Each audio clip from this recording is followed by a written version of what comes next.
پیغمبر صلی اللہ علیہ وآلہ وسلم، خدا سے ڈرتے رہنا اور کافروں اور منافقوں کا کہا نہ ماننا، بے شک خدا جاننے والا اور حکمت والا ہے۔ اور جو کتاب تم کو تمہارے پروردگار کی طرف سے وحی کی جاتی ہے اسی کی پیروی کیے جانا، بے شک خدا تمہارے سب عملوں سے خبردار ہے۔ اور خدا پر بھروسہ رکھنا، اور خدا ہی کارساز کافی ہے۔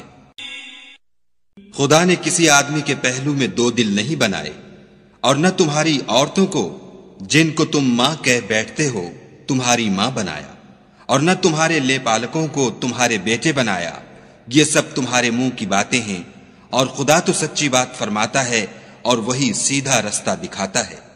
مومنوں، لے پالکوں کو ان کے اصلی باپوں کے نام سے پکارا کرو کہ خدا کے نزدیک یہی بات درست ہے۔ اگر تم کو ان کے باپوں کے نام معلوم نہ ہوں تو دین میں وہ تمہارے بھائی اور دوست ہیں، اور جو بات تم سے غلطی سے ہو گئی ہو اس میں تم پر کچھ گناہ نہیں، لیکن جو قصد دلی سے کرو اس پر مواخذہ ہے، اور خدا بخشنے والا مہربان ہے۔ پیغمبر مومنوں پر ان کی جانوں سے بھی زیادہ حق رکھتے ہیں، اور پیغمبر کی بیویاں ان کی مائیں ہیں، اور رشتہ دار آپس میں کتاب اللہ کی روح سے مسلمانوں اور مہاجروں سے ایک دوسرے کے ترکے کے زیادہ حقدار ہیں، مگر یہ کہ تم اپنے دوستوں سے احسان کرنا چاہو۔ یہ حکم کتاب یعنی قرآن میں لکھ دیا گیا ہے۔ اور جب ہم نے پیغمبروں سے عہد لیا، اور تم سے اور نوح سے اور ابراہیم سے اور موسیٰ سے اور مریم کے بیٹے عیسیٰ سے، اور عہد بھی ان سے پکا لیا تاکہ سچ کہنے والوں سے ان کی سچائی کے بارے میں دریافت کرے، اور اس نے کافروں کے لیے دکھ دینے والا عذاب تیار کر رکھا ہے۔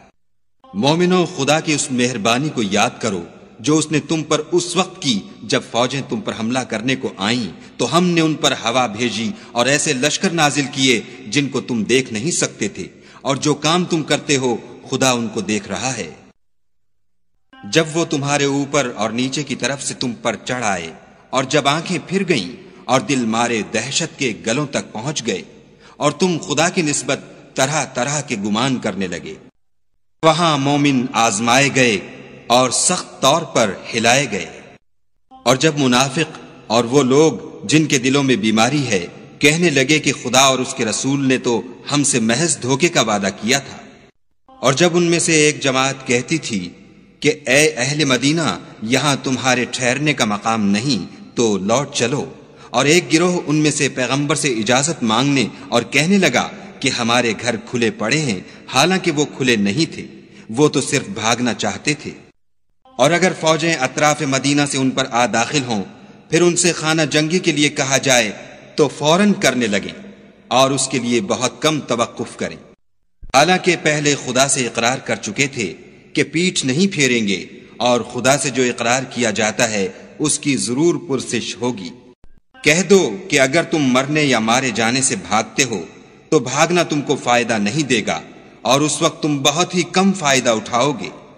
کہہ دو کہ اگر خدا تمہارے ساتھ برائی کا ارادہ کرے تو کون تم کو اس سے بچا سکتا ہے، یا اگر تم پر مہربانی کرنی چاہے تو کون اس کو ہٹا سکتا ہے۔ اور یہ لوگ خدا کے سوا کسی کو نہ اپنا دوست پائیں گے اور نہ مددگار۔ خدا تم میں سے ان لوگوں کو بھی جانتا ہے جو لوگوں کو منع کرتے ہیں اور اپنے بھائیوں سے کہتے ہیں کہ ہمارے پاس چلے آؤ، اور لڑائی میں نہیں آتے مگر کم،